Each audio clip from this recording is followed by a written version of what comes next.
A cool breeze blew through the open windows to the classroom, sending a refreshing sensation into the warm afternoon air. Or only 10 more minutes until the end of the school day, and Lincoln could go home and read his comics in his underwear, play video games, and he was happy that, as a kid, all he had to worry about was taking out the trash, and sometimes his sisters bickering. Miss Johnson went on with her lesson, but the class could have cared less. It was Friday, and there was only a few more minutes left until the school day. Once the bell rang, learning would be the last thing they would care about. They all looked forward to the innocent weekend activities that would develop the next 2 days until they were sent back to the daily routine of school. That was why being a kid was about school, homework, chores, and even what little time was left used for fun. As the clock ticked away, the little hand was almost at the free, and Lincoln looked outside and watched the trees dance as the wind as he thought of all the fun activities he could do outside, although he and his sisters weren't allowed outside after dark because recently a few kids in Royal Woods around Michigan had gone missing. The police suggested a serial kidnapper. Lincoln quickly pushed that thought out of his mind and turned his attention towards the sky. There was a hardly cloud in sight. Maybe he could fly a kite. That would be the last pure thought that he would ever have, since because he thought that. He noticed a glowing speck in the sky eventually getting bigger and bigger. What could that be, he thought. The shape continued to grow, and Lincoln suddenly noticed a streak following it. That's when it was hit with the realization that this thing looked like a meteor. Lincoln watched as it came closer and closer, and it was heading straight towards them. The meteor then caused the sky to light up even brighter than it already was. Everyone in the classroom looked at the windows. "Look out!" Lincoln shouted as he dove for the floor. As soon as he hit the ground, a loud bang filled the air, and a shockwave caused the window glass to shatter and knocked all the kids off of their seats. Screams of fright filled the room as that happened, and then silence. Lincoln continued to lie on the ground with his face down until his ears stopped ringing. He then slowly peeked over his desk. He heard some kids crying and he noticed all the lights in the room were off. What happened, he thought. The meteor just exploded before it hit the ground. Could that happen? He pondered. Lisa would know the answer. "Lisa!" Lincoln said to himself. He suddenly worried about his other sisters. Were they okay? The entire class soon got to their feet, and they all looked around. Their teacher was just standing waiting. She lay on the floor as well. The students waited for her to get up, but she continued to lay face down on the floor. "Miss Johnson?" someone said. No response. They all just stood in one place. Lincoln eventually shot a glance over to where his best friend Clyde was standing, and he looked at Lincoln. They both exchanged worried glances. Eventually, Miss Johnson shifted and mumbled something. "She's awake," someone said. They all hurried around her, waiting for her to get up on her own. She shifted to her side, revealing a strange, angry, scowling face. The entire class continued to stare in bewilderment until a girl and the teacher's name said the teacher's name. The teacher quickly turned towards the girl, sprung at the poor defenseless child. The girl barely had time to scream before the teacher chomped down on her left cheek. The entire class screamed. A lot of the students ran out of the room while the teachers, others just stood frozen in place. Lincoln and Clyde looked at each other again, and this time their faces both showed fear. Eventually, a big kid went up and grabbed the feral teacher by the waist and pulled her off the girl. A bunch of kids continued to stand and scream at the terrifying sight. Lincoln suddenly was being rushed behind Miss Johnson and began to pull as well. This instigated Clyde to help too. Lincoln and Clyde weren't that strong, but they were forceful enough to begin to pry their teacher off the kid. As they tugged, the teacher still had their teeth clamped down on the girl's cheek. Eventually, they were beginning to make a progress in pulling the rabid teacher off of the girl, but they did as their teeth ripped a chunk from the girl's cheek. Even more kids ran out of the room at the sight of this. They successfully pulled the teacher off the girl, and a student helped her up as they both ran out of the room quickly, the girl covering her bloody cheek with her hand. Once they were only out, Lincoln and Clyde, the big kid and 3 other kids, regained. The teacher broke free of their grasp and quickly turned themselves towards to throw herself at Lincoln. Lincoln put his arms out to block the teacher as she tackled him to the ground. "Lincoln!" Clyde cried as the remaining students sprung up to help Lincoln. They all lifted her off. Lincoln then shoved her as hard as they could, and causing her to fall backwards and bang her head at the corner of the desk. They all stood up around their teacher as she lay still on the ground. Blood began to drool out of the gash caused by hitting her cheek and the desk. She was eventually surrounded by a pool of her own blood. One of the kids cussed as they all looked at each other, wondering what to do. Clyde spoke up, "We need to go to tell Principal Huggins or a teacher or..." A scream coming from the hallway grabbed their attention. They all ran out to see the halls were filled with absolute pandemonium. All the teachers were attacking every kid in sight. Lincoln and the other remaining kids were transfixated on the chaos until one of the students noticed them and ran at them at full speed. They all screamed and slammed the door. The adult crashed hand through the little window on the door and grabbed one of the kids. He screamed that the adult pulled him over closer to the door. The adult tried to bite him, but he couldn't stick his head through the window. All three of the younger kids tried to help him, while Lincoln and Clyde both scrambled towards the desks as they shoved them towards the door to use as barricades. As they did that, the kid continued to scream as the teacher tried to drag him closer towards his mouth. Lincoln and Clyde tried to shove the desk up against the door, but the kid obstructed their path. Lincoln searched desperately for a way to fend off the adult, but the only thing they had were pencils. They would have to do. Lincoln then told Clyde to grab as many pencils as he could in one hand, and soon they gathered all up. They could both ran and dove the pencils into the man's arm. He hardly reacted. Lincoln wondered why the man didn't let go. Could he even feel pain? They all grabbed at the man's arm and pulled it towards the window frame until they heard the bone in his arm snap. The grown-up lost his grip, and the kid fell away from him. That's when Lincoln and Clyde quickly pushed the desk against the door, and the other kids joined them in piling the desks until they used up the desks in the room. Once they finally did that, there was finally a moment to breathe and the breath because Clyde was beginning to hyperventilate. "What the heck is going on?" he yelled through the gasped breaths. "I don't know," said Lincoln, who was trying his best to calm his friend down. "This is messed up, man," one of the kids said. "I need to get out of here." He scurried towards the windows and vaulted out of the broken windows. The other three kids soon did the same, leaving Lincoln and Clyde alone with the body of what used to be their teacher. "What are we going to do, Lincoln?" Clyde cried as he continued to breathe heavily. Then he collapsed into a sitting position. Lincoln then went on and retrieved Clyde's inhaler. Clyde soon calmed down, but the hallway did not. The man outside continued to beat at the door with his unbroken arm. "Clyde, we need to get out of here," Lincoln said urgently, pointing towards the windows. "I don't want to go out there, Lincoln," Clyde begged. "We have no choice," Lincoln responded as he helped his friend to his feet. "That door won't hold forever, and we can't stay here."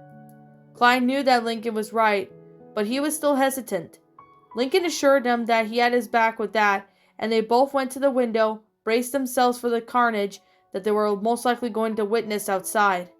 Lincoln and Clyde were greeted with the warm air as they hopped out of the window and rushed as they could away from the school. The cool wind was a slight relief to their flushed faces. They were almost to the street when Lincoln skidded to a halt. Clyde noticed this. "What's wrong, Lincoln?" Clyde asked worriedly. "My sisters. They might still be in there." Fear spread over Clyde's face. As much as going back in there was the last thing he wanted to do, he knew there was no way he was going to let his best friend go back in there alone. They both ran to the front of the school, where the doors were in constant motion from kids running out. All of them had the same look of fear and confusion as they ran past Lincoln and Clyde. Lincoln turned to Clyde and told him that he didn't have to do this and that he could continue on to his own house. But Clyde's mind was made up. He always was going to have Lincoln's back. Lincoln nodded to his friend, and they both rushed into the building. They bumped past several kids who wailed as they ran past them. Lincoln and Clyde paid a little attention to their mind until they noticed a girl running right to them who was being chased by an adult. They recognized the girl as one of their classmates, Molly, and behind her was a school secretary, Cheryl. Her tall brown hair stuck out like a sore thumb. She had the same ferocious scowl as Miss Johnson, and Molly was leading right towards them. "What now, Lincoln?" Clyde inquired. Lincoln looked around desperately to try to use something as a weapon. He quickly spotted an indoor flagpole that looked a sharp pointing tip on it. "Clyde, help me pick up this flag. We're going to use it like a spear." With a look of surprise developed on Clyde's face, but he quickly stored it away as he helped Lincoln remove the flag off of the stand to hold it at the sharp point that was facing towards Molly and Cheryl. "Charge!" Lincoln shouted. They ran at full speed towards the deranged secretary. They both yelled at Molly to move, and she did just that, diving out of the way as Lincoln and Clyde zoomed past her. The flag skewered into the adult in the stomach as Lincoln and Clyde thrust it with all their might, but the secretary continued towards them as their flag pulled deeper and deeper into her. Lincoln and Clyde continued to push until the pole was poking right through her entire body. Lincoln looked at Molly, who was lying on the ground, staring at them with a dazed look. "Run!" Lincoln yelled at her. That snapped her out of her stupor, and her mouth moved like she was about to say something, but no word came out of it. Eventually she got up and continued to run as fast as she could. As the grown-up edged closer to them, Lincoln and Clyde began to shift around the teacher in the circular motion. Luckily, the hallway was just big enough for them to do this. As soon as they were standing on the opposite side, where Lincoln turned to Clyde and shouted, "Let's go!" They both ran and let go of the pole, and they ran as fast as they could down the hall towards the part of the school where the younger kids' classes were. The hallways were stained with blood, while kids' clothes and school supplies cluttered the entire floor. Lincoln prayed to God that none of the blood belonged to his sisters. They soon reached the third grade classes reside in. Lincoln looked at the door and saw the name of Lucy's teacher was in one of the doors, just like Miss Johnson's room. This room was also a wreck. There were also chairs and desks that had fallen over. Books and papers were scattered all over the place. The blood on the floor in the room made Lincoln fret. He imagined all the kids clustering around the teacher, and just like the case with his teacher, the adult getting up and grabbing one of them. What if that poor kid happened just to be Lucy? "Lucy!" he cried. Clyde was about to tell Lincoln to be quiet when they heard a noise coming from the ceiling. "Lucy?" Lincoln thought to himself. It had to be her in the vents above them. She always spending time at the vents at home, so how would anyone know to get into the vents at school if it would be her? Lincoln repeated his sister's name, and the sounds of someone shuffling the ceiling above them came to a halt. "It's me, Lincoln." One of the ceiling tiles moved, and a pale face poked out of the hole. "Lincoln?" said the girl in an uneasy voice. Lincoln breathed a sigh of relief. Lucy was already a person who could never really show much emotion, but Lincoln could tell by the way she said his name, she sounded very frightened. Lincoln held his arm open. "It's okay, Lucy. I'm here." The dark-haired child hopped down, and Lincoln caught her. "Lincoln," she repeated, her voice cracking, buried her face into Lincoln's shirt and sobbed silently. Lincoln uttered words of reassurance and asked her if she was okay. She then nodded with her head still buried in his chest. "What happened?" Lincoln asked, although pretty much he knew the answer. "I don't know," Lucy whimpered. "I saw a bright flash from outside the window, and then bang! After that, all the teacher went psycho and bit down one of my classmates, all while the other kids are screaming after he did that. I just sat frozen in my seat as the kid broke free and ran away.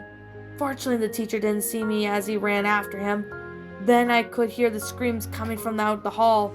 I was too scared to go out there, so I unscrewed the screws of the vent and hid in it." She then pointed at the vent cover. Luckily, she always carried around a screwdriver. Lincoln gave her another hug and then told her that they had to go find her younger sisters. "I don't want to go out there, Lincoln, but it's nothing but pain, misery, and death." "We have to," Lincoln urged her, but she was too scared to move. "Lucy, please." He continued to tug on her arm until he noticed that her head was facing towards something behind him. Lincoln braced himself for what he was about to see. Stood Lucy's teacher in the doorway. His face stained with blood wore the same furious glare as all the other adults. All three children stood in horror as the adult stood before them. Lincoln knew he had to search for something, anything just to defend his sister, but he was too afraid to break the eye contact from the teacher. Lincoln was all what Clyde could say before the deranged adult charged at them.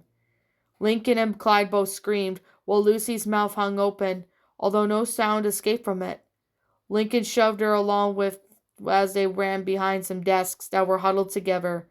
They stopped and stood behind the jumbled desks, facing the teacher, stopped at the other end, and the pile tried to decide which way he should go to charge them. He bobbed to his left, which made the three kids bob to their left. He then stopped and began to weave towards the right, causing the kids to do the same. Eventually, the teacher seemed to know they were trying to do. Instead, he jumped on one of the desks, continued towards them. They all screamed and ran. The teacher tried to run towards where they would be and cut them off, but he slipped on a book, and it was on the desk he fell forward. As if he fell, he swung at them and missed, which caused the face to be completely exposed as it paned down to the ground. Lincoln, Clyde, and Lucy tried to run, eventually escaping from what were to be Lucy's teacher. "Now to find my other sisters," Lincoln said to Clyde. "Let's check on Lola and Lana's classroom. It's in the first grade section of the school. Hopefully they're still there and safe and sound." As they continued towards the twins' classroom, they passed some scenes that were all too familiar to the others. Blood, body parts, scared children, dead children. Lincoln had already found one sibling alive and unharmed, and would be fortunate enough to find the others alive as well.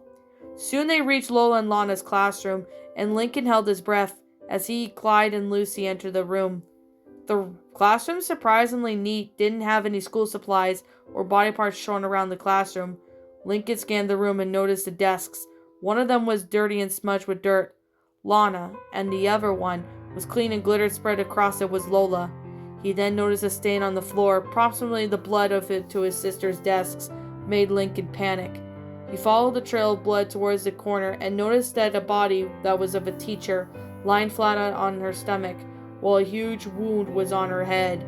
Behind the teacher, sitting huddled together, their faces pressed against each other, shoulders to hide their terrified faces, were Lana and Lola. Lincoln both said their names. They looked up, and their tear-stained with faces lit up with relief and joy when they saw their older brother. "Lincoln!" they both cried as they stood up.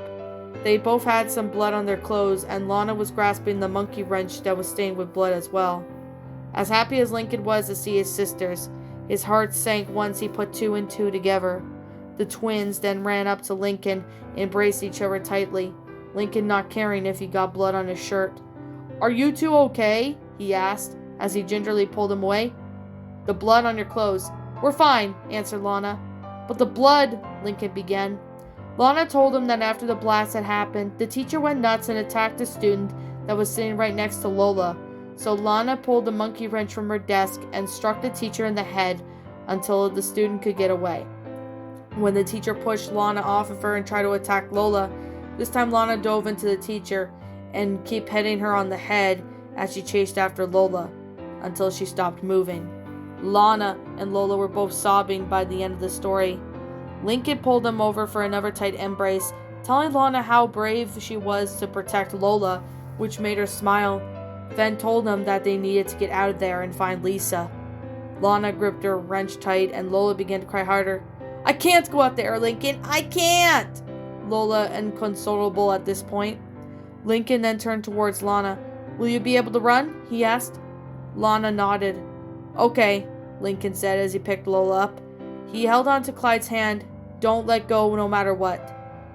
They all continued towards the halls where the kindergarten class resided, hoping for the best but expecting the worst. Lola kept her face buried in Lincoln's shirt, but she didn't mind. She didn't want to see the carnage as she passed by puddles of blood and dead kids. Lincoln wondered where the grown-ups were responsible for laying these. They were, but at the same time he didn't want to find out. They passed room after room after the same chaotic scene until they reached Lisa's classroom. The door was ripped open. Inside the room were the remains of dead students, particles of clothing, body parts scattered all over the place. Lincoln dreaded the fact that any of those parts would have belonged to Lisa. Lola began to pull her away from Lincoln's shoulder, but he then put his hand on the back of her head and pressed it against his shoulder and told her not to look. They all gasped as what they noticed the body of Lisa's teacher, Miss Chernovaz, lying on the floor where her face melted off. "What happened to her face?" Clyde asked. Before Lincoln could say he didn't know, they heard a small drawer opening from the storage tables against the wall. They all turned to see it was Lisa poking her head out. "Lincoln?" she asked. The voice, she was surprised, but didn't show much of fear as the of his other sisters. "Lisa!" They all went to illusion. Lola lifted her head away from Lincoln to see her younger sister, making her way towards them. She did her best to ignore all the bloodshed around them, but she couldn't ignore the fact that Lisa's clothes were also stained with blood. Lincoln wrapped an arm around her when she reached him.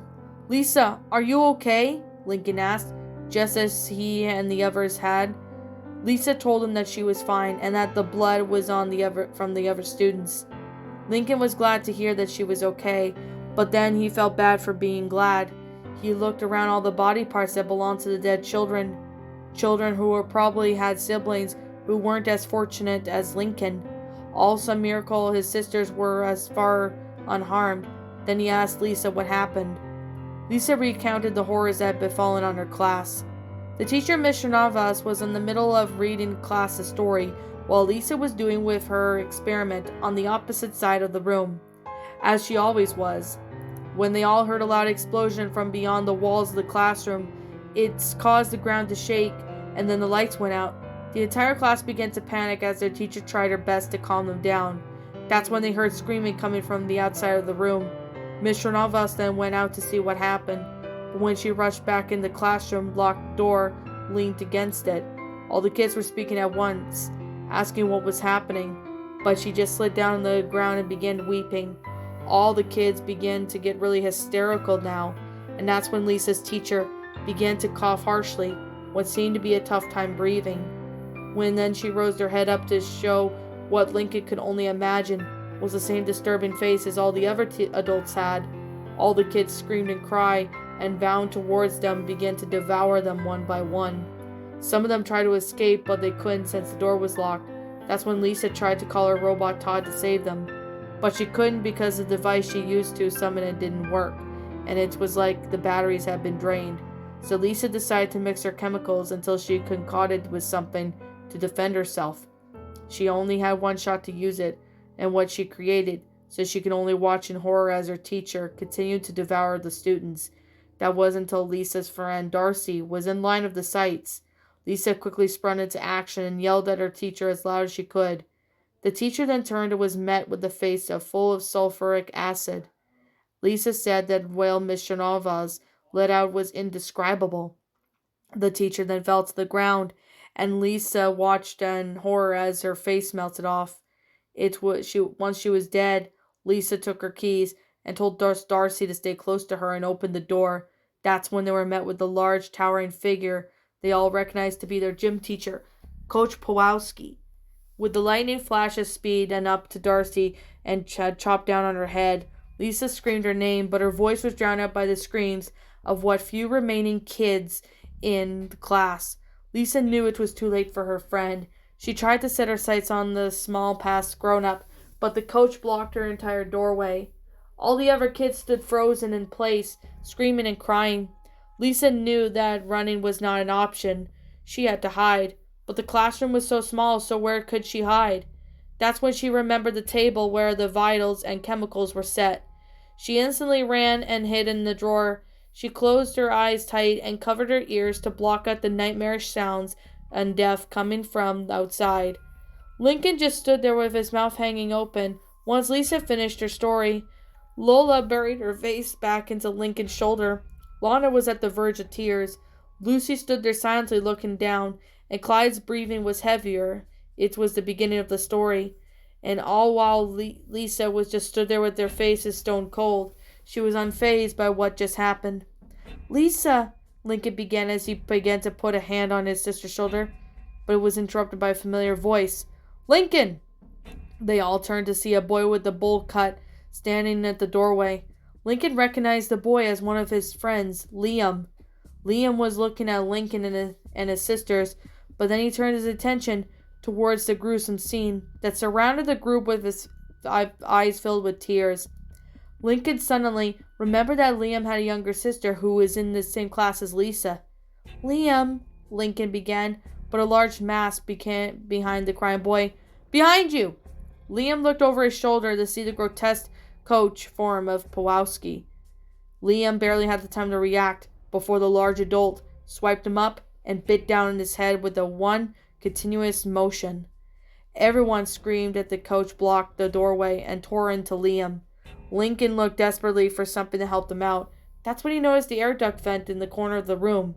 He remembered how Lucy said that she unscrewed the screws to hide in the vents earlier. Lucy, the vents! He shouted. His sister screams.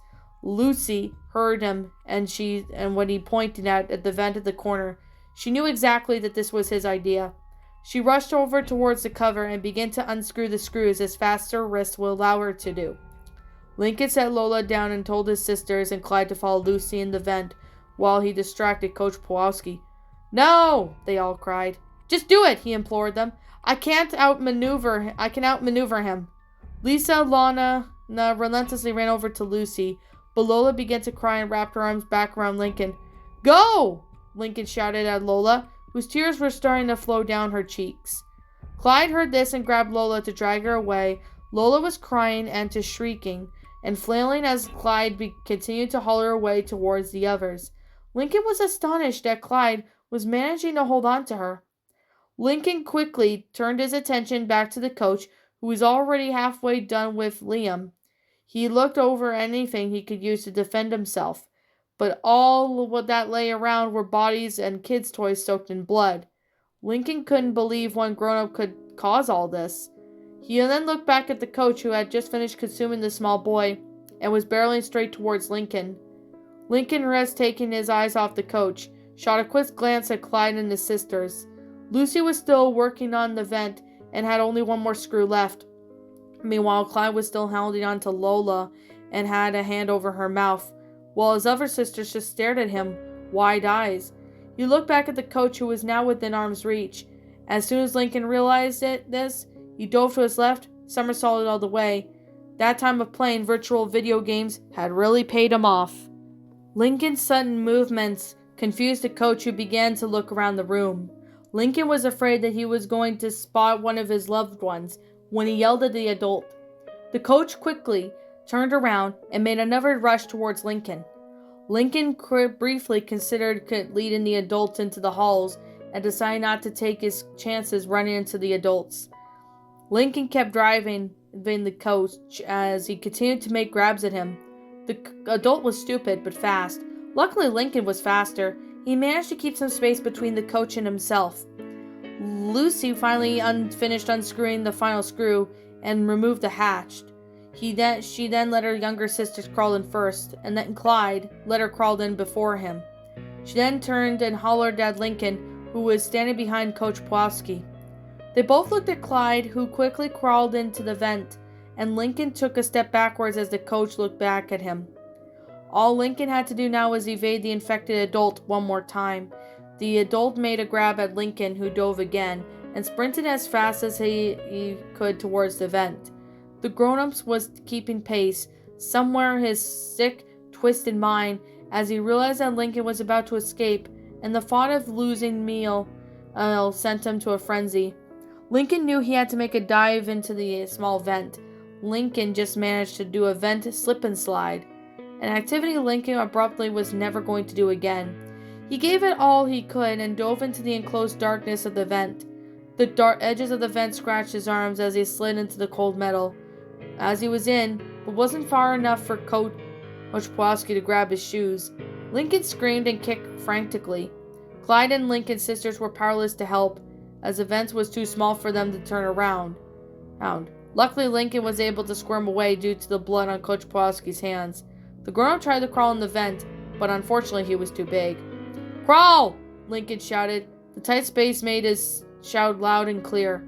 Lincoln, Clyde, and the other girls crawled for their lives, as the roars of the adult, used to be their gym teacher, began to fade. They continued to crawl deeper and deeper into the darkness, with only one passing vent covers, providing the slightest hint of light. All they tried their best to ignore the sounds of chaos coming from below them. Lucy was fourth in line and called out directions as they reached the intersections. Lucy had spent so much time in the vents she practically knew them like the back of her hand. Eventually they reached the back of their school. Lucy handed Lisa her screwdriver so she can get the vent open. Once she was done, she pushed the cover off and they were greeted with the bright sunlight. Lisa was able to position herself so that she would land feet first when she hit the ground. Luckily, they weren't so high up, so it didn't really hurt when she landed. She looked up at Lola and told her to jump.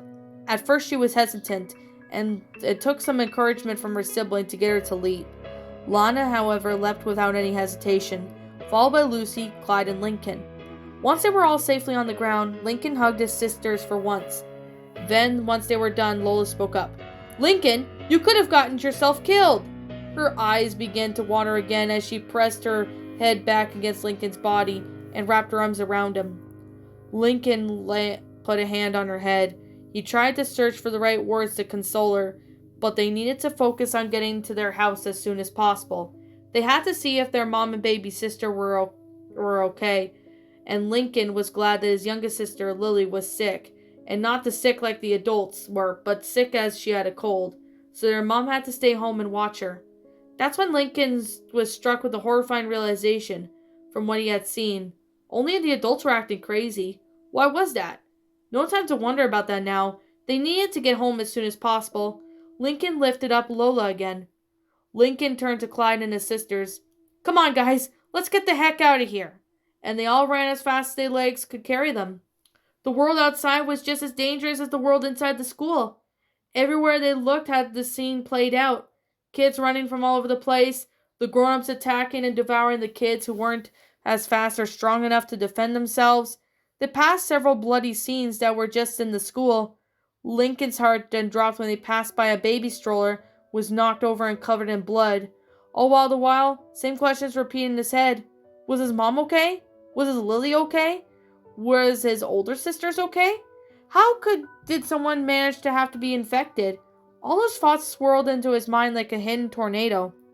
Just then they came across the body of an old lady that was lying in the middle of the sidewalk. Lincoln then recognized the body. It belonged to the woman always riding around on her scooter. Scoots is all they called her. They all ran around the body, but as Lincoln turned around it, the body suddenly came to life and grabbed Lincoln by the leg. He and Lola both screamed, getting the attention of his sisters and Clyde. Lincoln tried to throw Lola away from him to get her out of harm's way, but she was attached to him, so all he could do was stagger away from the old lady that clung onto his legs. All while Lola continued to scream in his ear. Clyde and Lincoln's sisters ran to him, tried to drag him away from Scoots, but she held on tight. That's when Lana hurried behind her, proceeded to whack Scoots in the back of her head with her wrench until her grasp loosened on Lincoln. Even when she let go of Lana, continued to hit her in the head until she stopped moving. Once all over, they all stood over at Lana and the body that lay before them. "They go down faster if you hit them in the head," Lana said as she wiped the sweat from her forehead. Lincoln barely heard what she had said since his ears were ringing from Lola screaming just a few seconds ago. The pitch of her ringing was getting lower and lower, and Lincoln was confused in all of his years of living in the house as loud as he never heard any ringing like this. Lincoln," Clyde said. Lincoln wondered of how he could hear Clyde despite his ears ringing. "I know," said Lincoln, as he continued to stare at the dead body in front of him. "No, not that." Lincoln looked up at Clyde, who was staring eye-wide, and pointed at something in the distance. Lincoln then noticed that his sisters also had the same shocked look of their faces. He looked behind him, and his heart nearly stopped. "Oh, shoot!" Lincoln caught to himself, swearing, but was seeing the figured swear words that were appropriate. The low-pitched sound was hearing suddenly made sense, because the barreling down from the sky was other than a Boeing 747 airplane. Lincoln turned to look back towards everyone and shouted, "Run!" Clyde and his sisters didn't need to be told twice. They ran and sprinted, while Lincoln ran back towards Lana, who was still behind him, and the woman they just put down. gawking, and as they approached in the jumbo jet. Lincoln grabbed her by the arm, which broke her out of stupor, and she began to run too. Let her get a few steps ahead of him, and firmly grabbed Lola on his body and began to run as well. The roar of the airplane was tremendous, low-pitched sound growing higher and higher and closer till the plane got to the ground. It was louder than anything Lincoln had ever heard before, and that just included he would just stand right next to his musically talented sister, Luna's guitar amplifier max volume when they sometimes played in their family band. Just when the world couldn't get any louder, the plane crashed to the ground, exploded in a massive fireball. Lincoln shut his eyes tightly as the explosion knocked him down. He quickly turned, and he was falling to see he could land the side of his body, just to avoid hurting Lola. A scorching sensation traveled over the parts of their bodies as they were facing the explosion. The ringing in Lincoln's ears returned, only this time was way more intense. So intense, in fact, that he could barely hear Lola screaming even though she was right next to his face. After a few seconds of laying on the ground, Lincoln opened his eyes. His vision was blurry. He blinked even several times until his vision cleared up. He looked down at Lola and loosened his grip on her head so she could get a good look at her face. What he saw broke his heart. Lola's face was contorted with fear, engulfed with tears, and her mouth open with a continuous wail. Lincoln then began to get up and gently drew Lola's head back against his chest. He looked over towards Clyde and his other sister, who were already sitting up. Lucy had her hands pressed up against her face, and teeth were gritted shut just as she was trying to keep herself from crying. Lana was sobbing tightly, clutching her wrench. Lisa was just starting to open her mouth as the roaring fire was emerging from the plane, and Clyde was also sitting on the ground, covering his ears with his eyes shut tightly. Lincoln's eyes began to water at the sight of his terrified sisters and friend, and as he was blinking, he cleared the tears away. He didn't want any of his sisters to see him crying. He had to be strong for them.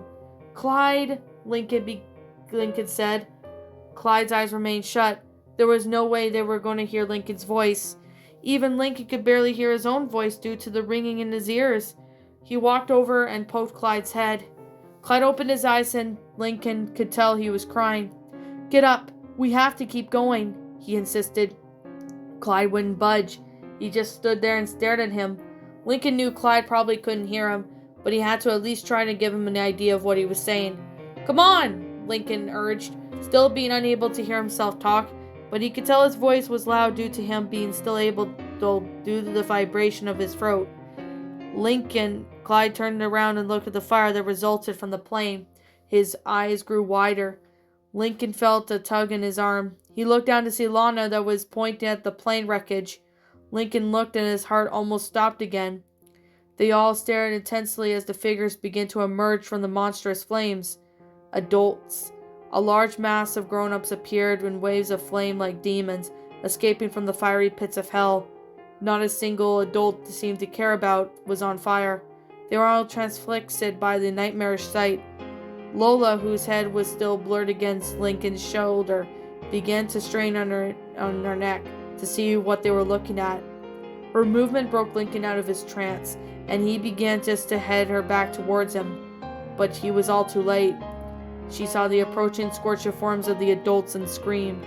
Lincoln barely heard her due to the ringing that he was just beginning to fade, and as he could tell, she was screeching loudly. Lincoln pressed each of his sisters and shoulders to break them out of their stupors and yelled at them just to run, and they did that.